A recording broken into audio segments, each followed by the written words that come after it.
estamos aquí en Tueja, con Almudena, que es la presidenta del Club Andariel, y le quería preguntar dos cosas después de haber hecho la ruta de senderismo por Tueja. La primera, Almudena, bueno, primero las gracias por la actividad, que ha estado muy bien, pero sería preguntarte, con la campaña que estamos haciendo con la Diputación de Valencia, ¿cómo ves la participación de la mujer en esto? Bueno, yo creo que las mujeres estamos igual de capacitadas físicamente y tanto de inteligencia como de físico para participar en cualquier deporte.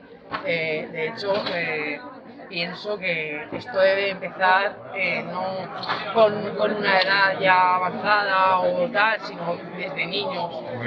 En nuestro caso, nosotros tenemos un grupo también de niños y niñas y hacemos que se fomente también el deporte de montaña.